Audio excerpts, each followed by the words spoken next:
తెలంగాణలో కోడి పందాలు నిషేధమని ఖమ్మం సిపి సునీల్ దత్ తెలిపారు. బెట్టింగ్లు కాసి డబ్బులు పోగొట్టుకోవద్దని, కుటుంబాలను కష్టపెట్టొద్దని పిలుపునిచ్చారు. పందెం రాయులను గుర్తించి కౌన్సిలింగ్ ఇచ్చామని, మరికొంతమందిని బైండ్ ఓవర్ చేశామన్నారు. పందెంలో పాల్గొన్నా, నిర్వహించినా, పేకాట ఆడినా చట్టరీత్యా చర్యలను తీసుకుంటామని హెచ్చరించారు.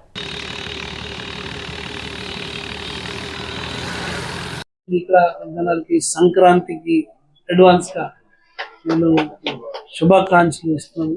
పండుగ మీరు మంచిగా చేయాలి. ఈ పండుగతో ఇక్కడ అప్పటి నుంచి స్టార్ట్ నుంచి మీకు అందరికి తెలుసా, బార్డర్ ఏరియా ఉన్నాయి, మా ఏరియాలు ఉన్నాయి, కోడి పందాలు.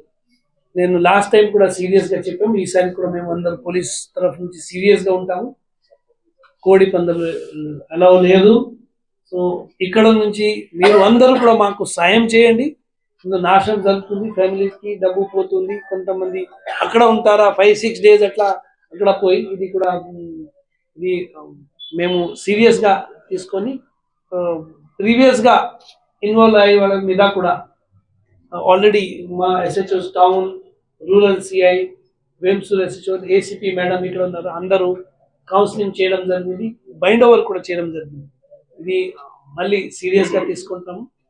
సెకండ్, ఇది కోడి పందుల తర్వాత ప్లే కార్డ్స్, ఇది కూడా ఇప్పుడు పండుగ సమయంలో పండుగ ఎంజాయ్ చేయండి. ఇటువంటి రాంగ్ ప్లే కార్డ్ కోడి పండుగ మీద ఇన్వాల్వ్ కాకుండా చూసుకోండి. బికాస్ పోలీస్ తరఫు నుంచి మేము అయితే సీరియస్గా కేసు తీసుకుంటాం.